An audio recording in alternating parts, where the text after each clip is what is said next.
Nikola Tesla का तो साफ मानना था कि धरती के अंदर छुपी हुई एनर्जी को निकाला जा सकता है और उसे बिना तारों के पूरी दुनिया तक भेजा जा सकता है। और सच कहें तो उनके शुरुआती एक्सपेरिमेंट्स काफी हद तक काम भी कर रहे थे, लेकिन फिर उनकी मौत के बाद उनकी रिसर्च ऐसे गायब हुई जैसे कभी थी ही नहीं। तो सवाल उठता है कि क्या वाकई उनकी वायरलेस पावर टेक्नोलॉजी का कोई सबूत नहीं बचा, या फिर कहीं कुछ छुपा हुआ है। हमें सालों से ये बताया गया कि गीजा का ग्रेट पिरामिड बस एक राजा की कब्र है, लेकिन क्या सच में ऐसा ही था? क्योंकि अगर ध्यान से देखें तो ये कहानी थोड़ी अधूरी लगती है। कहा जाता है कि इसे चौथे वंश के फिरौन खुफू के लिए बनाया गया था, जिसने करीब 4500 साल पहले राज किया।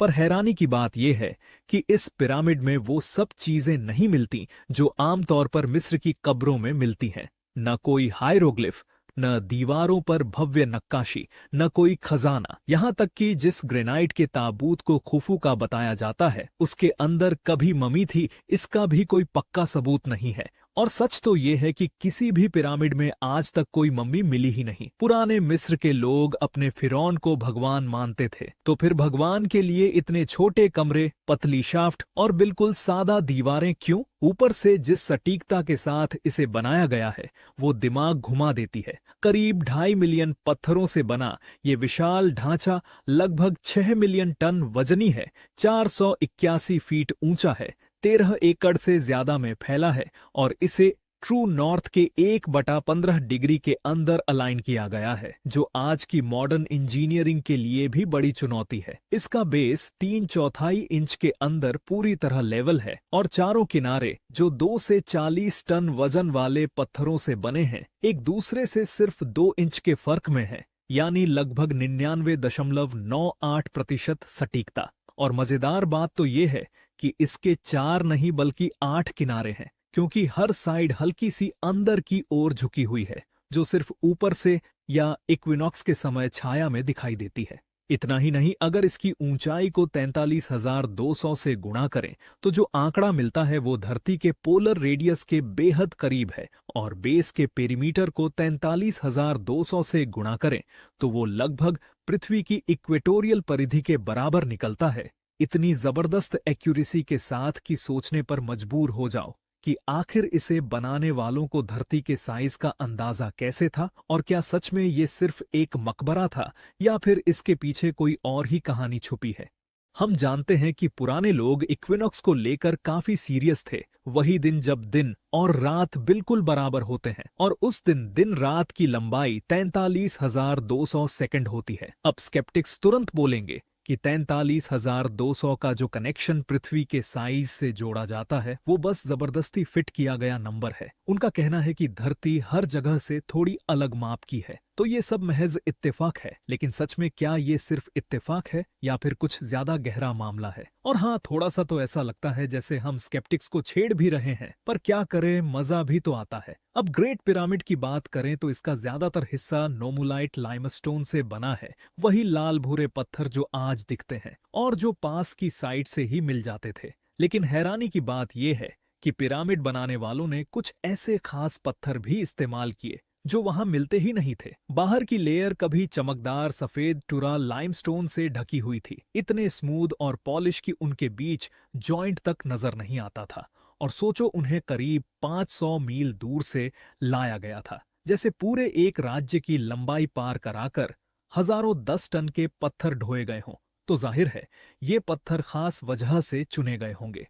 लोकल लाइमस्टोन के उलट टुरा लाइमस्टोन में मैग्नीशियम नहीं होता, जिसकी वजह से वो एक बेहतरीन इंसुलेटर बन जाता है, यानी आम लाइमस्टोन करंट पास कर सकता है, लेकिन टुरा वाला नहीं। और अंदर के किंग और क्वीन चैम्बर जिस रोज ग्रेनाइट से बने हैं, वो भी सैकड़ों मील दूर से लाया गया था।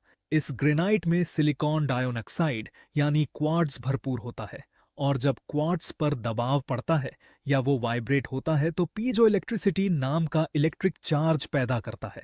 एक साइड पॉजिटिव, दूसरी नेगेटिव, दोनों को जोड़ दो तो छोटा सा सर्किट तैयार। यही वजह है कि क्वार्ट्ज आज घड़ियों, क्लॉक्स, टीवी जीपीएस यूनिट और न जाने कितने मॉडर्न डिवाइस में इस्तेमाल होता है। यहाँ तक कि बारबेक्यू लाइटर में जो चिंगारी निकलती है वो भी क्वार्ट्ज से ही आती है। कहा जाता है कि किंग और क्वीन चैम्बर करीब 85 क्वार्ट्ज ग्रेनाइट ब्लॉक से बने हैं। टनल और रास्तों में भी यही मटेरियल है। तो अगर इस पूरे स्ट्रक्चर पर जबरदस्त प्रेशर पड़ा हो तो सोचो कितनी बिजली बन सकती थी। कुछ लोग तो यही मानते हैं कि पूरा पिरामिड एक विशाल पावर प्लांट की तरह काम करता था और ये आइडिया कोई आज का नहीं है। 1970 के दशक में भी इसे प्रपोज किया गया था। हाँ, इसे फ्रिंज थ्योरी कहा गया और आज भी बहुत लोग इसे सीरियसली नहीं लेते, लेकिन मानना पड़ेगा ऐसी थ्योरीज दिमाग हिला देती हैं। और कभी कभी तो लगता है कि जितनी नई डिस्कवरीज सामने आ रही हैं उतना ही ये सवाल और मजबूत होता जा रहा है कि क्या सच में ग्रेट पिरामिड सिर्फ एक मकबरा था या फिर कुछ और ही कहानी चल रही थी जिसके बारे में हमें अभी पूरा सच पता नहीं है। फिर ऐसे सबूत सामने आने लगे जिनसे कुछ लोगों ने कहना शुरू कर दिया कि ग्रेट पिरामिड को पावर प्लांट मानना कोई फ्रिंज साइंस नहीं बल्कि असली साइंस हो सकता है। और इस थ्योरी को सबसे मजबूती से आगे बढ़ाने वालों में से एक हैं क्रिस्टोफर डन, जिनका मानना है कि पूरा प्रोसेस पिरामिड के नीचे मौजूद सबटेरेनियन चैम्बर से शुरू होता था, जहां एक्वीफर यानी पानी की परतें हैं, और जब पानी उन अंडरग्राउंड कैविटी से गुजरता होगा तो साउंड वेव्स पैदा होती होंगी जो पृथ्वी के नेचुरल वाइब्रेशन के साथ रेजोनेट करती होंगी। फिर जैसे जैसे ये वेव्स ऊपर की तरफ बढ़ती होंगी, पिरामिड की डिजाइन उन्हें मैग्नीफाई करके फोकस करती और आखिरकार एनर्जी में बदल देती होगी। इस थ्योरी के मुताबिक क्वीन के चैम्बर में एक केमिकल रिएक्शन से हाइड्रोजन गैस बनाई जाती थी। क्योंकि वहां जाने वाले दो शाफ्ट्स में अलग अलग केमिकल्स के निशान मिले हैं, उत्तरी शाफ्ट में हाइड्रोक्लोरिक एसिड के और दक्षिणी में हाइड्रेटेड जिंक क्लोराइड के, और जब ये दोनों मिलते हैं तो जोरदार रिएक्शन से ढेर सारा हाइड्रोजन बनता है जो क्वीन के चैम्बर से होते हुए ग्रैंड गैलरी तक जाता है। और चूंकि ग्रैंड गैलरी भी ग्रेनाइट की बनी है तो बढ़ता हुआ प्रेशर उस ग्रेनाइट को कंप्रेस करता है, जिससे पीजो इलेक्ट्रिक असर के कारण बिजली पैदा हो सकती है। साथ ही हवा आयनाइज होकर कंडक्टिविटी बढ़ा सकती है और गैलरी के अंदर मौजूद रेजोनेटर वाइब्रेट करके साउंड वेव्स बनाते होंगे, जिनसे हाइड्रोजन एटम खुद को वेव पैटर्न में ऑर्गेनाइज करते होंगे, और ये वेव्स पत्थर को और एक्साइट करके ज्यादा बिजली जनरेट करने में मदद करती होंगी। अकूस्टिक इंजीनियरों ने पाया है कि ग्रैंड गैलरी करीब 440 हर्ट्ज पर रेजोनेट करती है और नेचुरली एक एफ शार्प कॉर्ड जैसी ध्वनि पैदा करती है, जिसे कुछ लोग पृथ्वी की नेचुरल ट्यूनिंग से जोड़ते हैं। और सबसे ऊपर एक छोटा सा शाफ्ट किंग के चैम्बर की ओर जाता है, जिसकी ओपनिंग ऐसी बताई जाती है कि वह माइक्रोवेव फ्रीक्वेंसी को पास कर सके। जबकि किंग के चैम्बर के ऊपर ग्रेनाइट बीम की 5 लेयर्स हैं, जिन्हें पहले सिर्फ वजन कम करने वाला स्ट्रक्चर समझा जाता था, लेकिन डन का कहना है कि इन बीम्स को खास तरह से ट्यून किया गया था ताकि वे खास फ्रीक्वेंसी पर वाइब्रेट करें, और पूरा किंग चैम्बर एक तरह का हेल्महोल्ट्ज रेजोनेटर की तरह काम कर सकता है, जैसे बोतल के मुंह पर फूंक मारने से आवाज निकलती है। यानी पूरा पिरामिड एक विशाल म्यूजिकल इंस्ट्रूमेंट जैसा हो सकता है। कुछ स्केप्टिक्स मानते हैं कि पिरामिड में अक्यूस्टिक प्रॉपर्टीज तो हैं, लेकिन पावर प्लांट वाली बात मानने के लिए उन्हें ठोस सबूत चाहिए थे कि इतना बड़ा पत्थर का ढांचा इलेक्ट्रोमैग्नेटिक एनर्जी के साथ इंटरैक्ट कर सकता है। और 2018 तक ऐसा कोई पक्का सबूत नहीं था, लेकिन उसी साल किए गए एक्सपेरिमेंट्स में जब अलग अलग फ्रीक्वेंसी की रेडियो वेव्स पिरामिड पर डाली गईं, तो पाया गया कि रेजोनेंट स्टेट में वह अपने अंदर के चैम्बर्स और बेस के नीचे इलेक्ट्रोमैग्नेटिक एनर्जी को कंसंट्रेट कर सकता है, खासकर 200 से 600 मीटर लंबाई वाली वेव्स पर। और जितना 200 मीटर के करीब जाते हैं असर उतना ज्यादा ड्रामेटिक दिखता है। तो चाहे ये पूरी थ्योरी सही हो या नहीं, इतना तो साफ है कि साइंटिफिक नजरिए से ग्रेट पिरामिड को एक ऐसे स्ट्रक्चर की तरह देखना नामुमकिन नहीं है जो एनर्जी को जनरेट, फोकस और एम्पलीफाई कर सकता हो। उसके ठीक एक साल बाद यानी 2019 में एरिक विल्सन ने ये large scale thermal acoustic generator नाम का एक पेपर पब्लिश किया, जिसमें समझाया गया कि जब ग्रेनाइट और दूसरी चट्टानों में वाइब्रेशन होता है तो इलेक्ट्रॉन कैसे चट्टान के अंदर से चलकर उसकी सतह तक पहुंच सकते हैं। और इसी आइडिया को आगे बढ़ाते हुए कुछ लोग कहते हैं कि अगर साइंस और म्यूजिक को साथ जोड़ दिया जाए तो पिरामिड बनाने वालों ने शायद एक ऐसी पावर मशीन बनाई थी जो धरती के नेचुरल वाइब्रेशन, खासकर चांद की ग्रेविटी से बनने वाली टाइडल एनर्जी के हार्मोनिक पर ट्यून थी। मतलब हजारों साल पहले ऐसी टेक्नोलॉजी जो थ्योरी के हिसाब से अनलिमिटेड और क्लीन एनर्जी दे सकती थी। अब सवाल आता है कि अगर एनर्जी बन रही थी तो बाहर कैसे निकाली जाती थी? और यही कहानी फिर से टेस्ला तक पहुंचती है, क्योंकि उनका वार्डनक्लिफ टॉवर भी एक एक्विफर के ऊपर बना था जिसमें कॉपर और आयरन रॉड नीचे पानी तक जाती थी। और प्लान ये था कि बिजली को हवा के जरिए पूरी दुनिया में भेजा जाए। ठीक वैसे ही जैसे कुछ लोग मानते हैं कि पिरामिड भी एक एक्विफर पर बना है और वहां कॉपर पाइप और आयरन रॉड जैसे सबूत मिले हैं, और अगर उसका कैपस्टोन सोने का रहा हो तो शायद अंदर जमा एनर्जी ऊपर खींचकर एटमॉस्फेयर में भेजी जाती होगी। टेस्ला का वायरलेस पावर सिस्टम भी धरती के रेजोनेंस पर आधारित था, और अगर वो पूरा हो जाता तो एनर्जी लगभग मुफ्त और हर किसी के लिए उपलब्ध होती।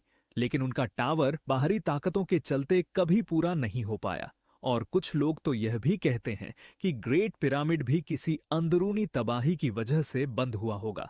1900 में टेस्ला ने जेपी मॉर्गन को वायरलेस कम्युनिकेशन सिस्टम के लिए फंडिंग देने पर राजी किया, लेकिन बाद में उन्होंने इस प्रोजेक्ट को सिर्फ मैसेज नहीं बल्कि पावर ट्रांसमिशन तक बढ़ाने की सोची। उन्होंने छोटे लेवल पर पहले ही दिखा दिया था कि टेस्ला कॉइल से बिना तार बल्ब जल सकते हैं, पर जब उन्होंने मॉर्गन से और पैसे मांगे तो मॉर्गन पीछे हट गए, क्योंकि अगर फ्री वायरलेस पावर आ जाती तो कॉपर वायर, पावर प्लांट, कोयला, रेल रोड और उनसे जुड़ी उनकी पूरी इंडस्ट्री पर असर पड़ता। और फिर टेस्ला धीरे धीरे फंडिंग और सपोर्ट खोते गए, जबकि एडिसन और मार्कोनी जैसे लोग मार्केट गेम बेहतर खेलते रहे। नतीजा ये हुआ कि 1917 में वार्डनक्लिफ टावर गिरा दिया गया और टेस्ला कर्ज में डूबकर अकेले रह गए। इसी तरह पिरामिड के अंदर भी केमिकल्स के निशान मिले हैं, जैसे hydrochloric acid, sulphuric acid, zinc chloride और अमोनियम क्लोराइड, जो हाइड्रोजन बना सकते हैं। लेकिन अगर कुछ केमिकल गलत तरह से मिल जाए तो जोरदार धमाका भी हो सकता है। और 2001 में ग्रैंड गैलरी की छत पर झुलसने के निशान और किंग चैम्बर की ग्रेनाइट बीम में दरारें मिली, जिन्हें पहले भूकंप समझा गया था, पर नुकसान उन्हीं जगहों पर ज्यादा था जहां से बेहद गर्म और कंप्रेस्ड हाइड्रोजन गुजर सकता था। तो पूरी कहानी चाहे साबित हो या ना हो, इतना जरूर है कि ये थ्योरी पिरामिड और टेस्ला दोनों को एक नई नजर से देखने पर मजबूर कर देती है। लेकिन भूवैज्ञानिक रॉबर्ट शॉक जैसे लोग मानते हैं कि स्फिंक्स और गीजा कॉम्प्लेक्स 13,500 साल पुराने हो सकते हैं, क्योंकि स्फिंक्स पर सिर्फ हवा और रेत का नहीं बल्कि भारी पानी के कटाव का भी असर दिखता है, जबकि उस इलाके में फिरौन के दौर से ही सूखा मौसम रहा है। और इतना जबरदस्त पानी का बहाव तभी हो सकता था जब जलवायु बिल्कुल अलग रही हो। इसके सबूत यंगर ड्रायस के आखिर से जोड़े जाते हैं, जब लगभग 9700 बीसी में आखिरी आइसिस खत्म हुआ। पहले माना जाता था कि ग्लेशियर सदियों में पिघले, फिर लगा कि दशकों में, लेकिन हाल की आइस कोर स्टडीज ने इशारा किया कि शायद बदलाव बेहद तेजी से, लगभग अचानक हुआ। कुछ लोग एस्टेरॉयड टकराने की बात करते हैं, लेकिन टकराव से आमतौर पर ठंड बढ़ती है। इसीलिए अब कुछ रिसर्च इस ओर इशारा करती है कि लगभग 9700 बीसी में एक विशाल सोलर इवेंट हुआ होगा, इतना शक्तिशाली प्लाज्मा तूफान कि उसने धरती के मैग्नेटोस्फीयर को ही झकझोर दिया।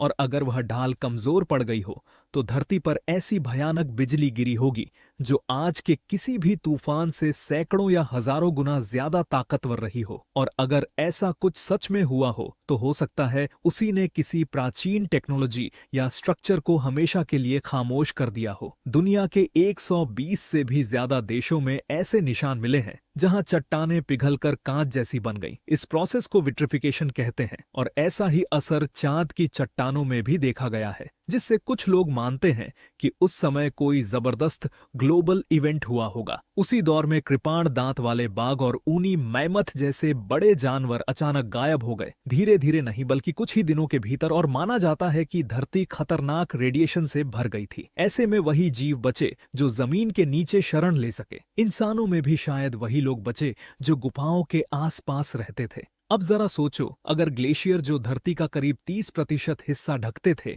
एक दो दिन में पिघल गए हों तो कितना भयानक पानी, कितनी रफ्तार और कितना दबाव धरती पर दौड़ा होगा। वो किसी पावर वॉशर की तरह स्फिंक्स और पिरामिड जैसी पत्थर की संरचनाओं को काट सकता था। और ऊपर से अगर आसमान प्लाज्मा, बिजली और रेडिएशन से भरा हो तो ग्रेट पिरामिड जैसे किसी स्ट्रक्चर को भी भारी नुकसान पहुंच सकता था, खासकर अगर वह किसी वोलाटाइल केमिकल रिएक्शन पर काम कर रहा हो। लगभग हर सभ्यता में एक महाबाढ़ की कहानी मिलती है जो पुरानी दुनिया के खत्म होने और नई शुरुआत की बात करती है, और ये कहानियां अक्सर यंगर ड्रायस के अंत की टाइमलाइन से मेल खाती हैं।